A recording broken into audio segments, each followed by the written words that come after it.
Happy Christmas and happy holidays. Many blessings to you, your family, your loved ones, your friends, and may the 2026 becomes more prosperous, more healthy, and more happy year for you, and it brings more successes and friendship and happiness in your life. I thought today we talk about that what could be our next year resolutions. And today let's discuss one of the resolution that could really should be that could be part of our overall, um, I'll say, life motto. And one of that which really helped me is that how to be among the people who convert no to yes.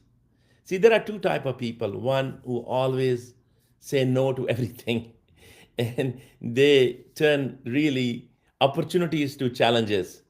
And then there are the other type people who may be smaller in number, but they really turn challenges into opportunities because they don't take no for an answer. They know how to turn no into yes. This no is not in their vocabulary. So I thought today I share with you some experience as well as some motto I have for myself, that how I want to be, more of a not a yes man, but more of a man who could really take a positive approach to turning no into yes, not just for me, but also for my circle. So, anytime you ask anybody anything, if they really need to put an effort, they find a way to really, say no, because it's their inertia who is basically giving you the answer. Many times you pick up the phone and call even a utility service, or you call if you've been overcharged by any utility or any phone company, or if you really have anything which you are asking beyond the protocol, they say, oh no, sorry, we just don't do it. And you know that if you talk to the supervisor, you end up converting the no into yes.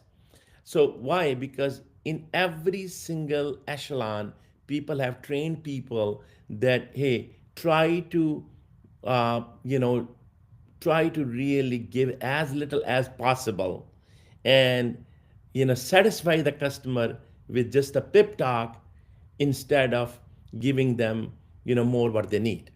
And that's unfortunate that they, as you go more upward to the echelon, and you go on higher in the hierarchy, you end up getting more of strategic answer, because people in different layers are mostly given only tactical methods to deal with the problem. They are not very strategic in nature.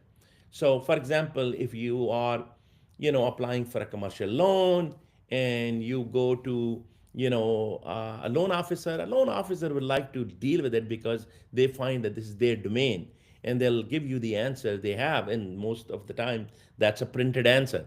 But do you know that you can actually get more? For example, if the printed CD is at 4%, I tell you that I've never gotten any just printed amount in my life.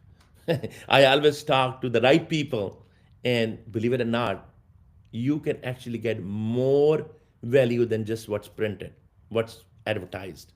So, which was no by the loan officer, it became yes by you dealing with a more strategic person. So, what's the lesson here? The lesson is that you don't really take only tactical approach, you take three-dimensional approach.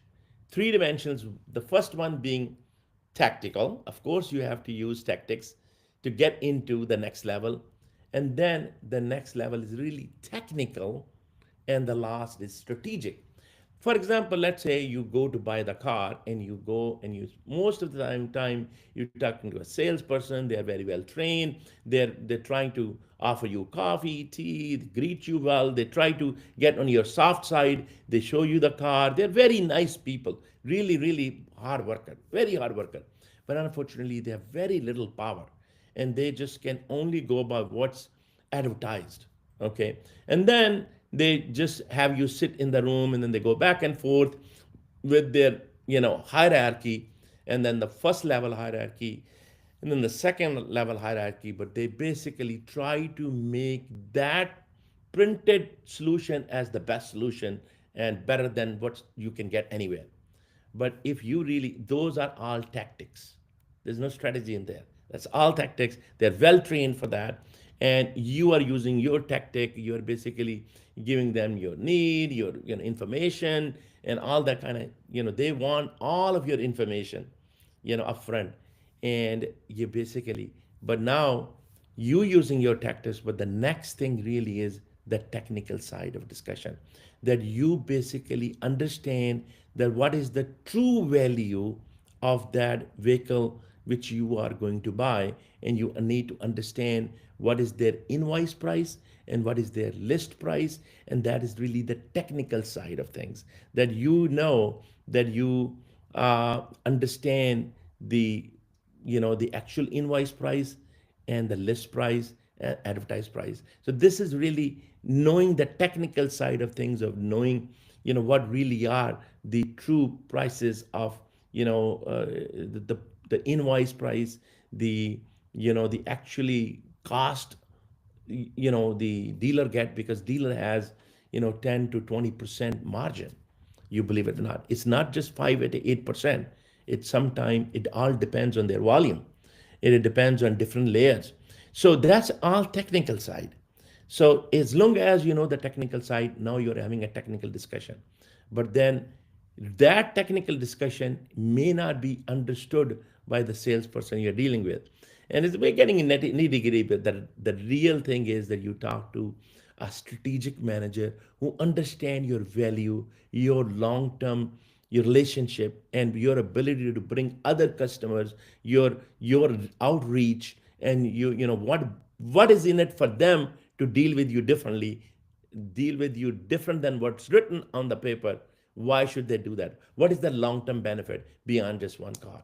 So that, and what is the long-term benefit for beyond just one loan and one CD? What is the long-term benefit? So that's the technical side, and how you present it is a strategic. So you need to have the right technical data, and how you present it is really the strategic, that what is in it for them to give you, their low margin.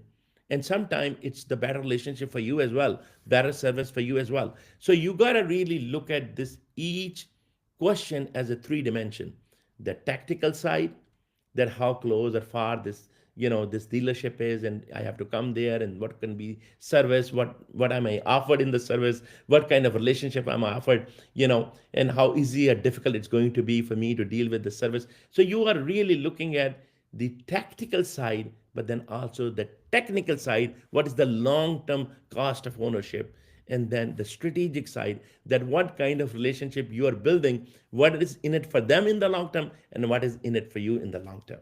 So, and that formula is applied not just at car dealership, not just as in the bank, but in your entire life.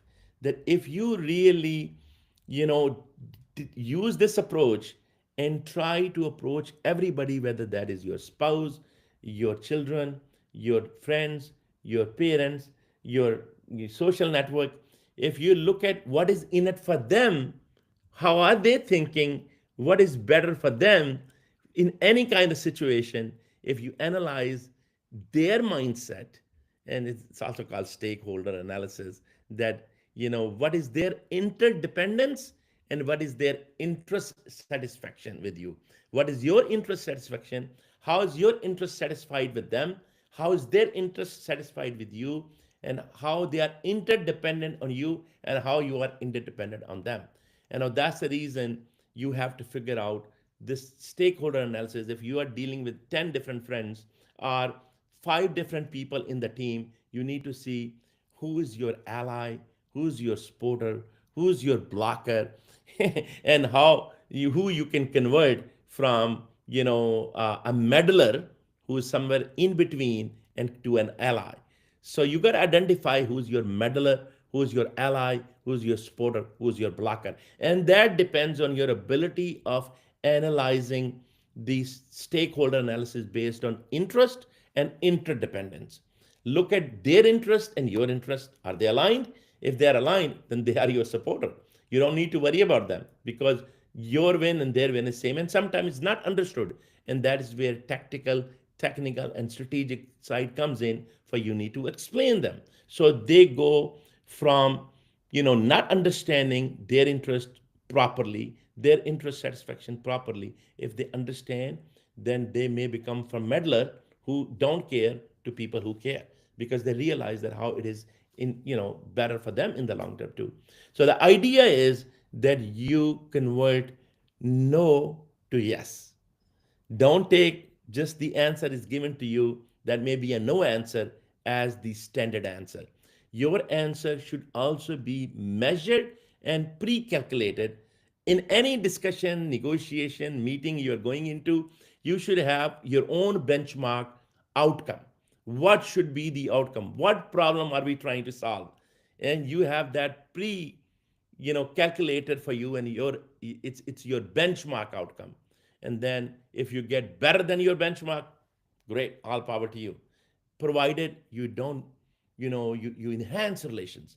So if you use this three-dimensional approach, tactical, technical, and strategic, and then also you do your stakeholder analysis right, like you say, okay, what is the interest? If you are able to understand, that's the leadership, you understand and envision their interest, you understand and envision their their dependence, interdependence, or their dependence, and then you know present to them, and in this way you turn your meddlers to allies, and your even sometime you can convert your blockers to your meddlers based on your leadership vision and your style of presenting them. And honestly, if you use this technical and strategic approach and you show to them, then they may be able to see it differently. And that's the reason, that's how you convert from no to yes.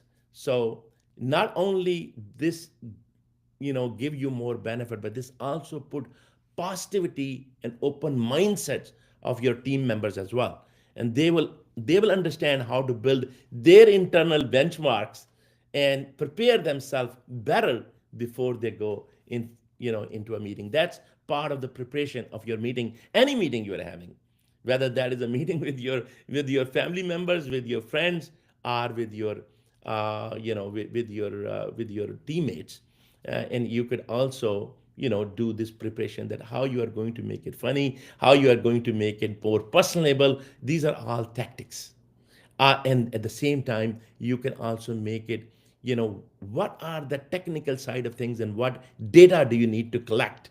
In case of the car example, you need to collect what is the true value of the car, what is the benchmark invoice prices, not the list prices, but the invoice prices from different dealers. That's your technical data. Or what is the best rate you can get from different banks? That's your technical data. And then you need to know the possibilities are endless. It's not whatever people have quoted you, but what can you get based on your strategy, your strategic relationship, beyond what anybody has marketed. So your technical data says one thing, but your strategy and strategic relation could actually take you next. So I hope this could be part of our next year resolution, that how to turn no to yes, and how to be more of a yes and positive person, and create positivity and enhance relations, while increasing the expanding the pie for everybody, and everybody benefit more. With all that, I would wish you best of 2026, and may God bless you all. Thank you.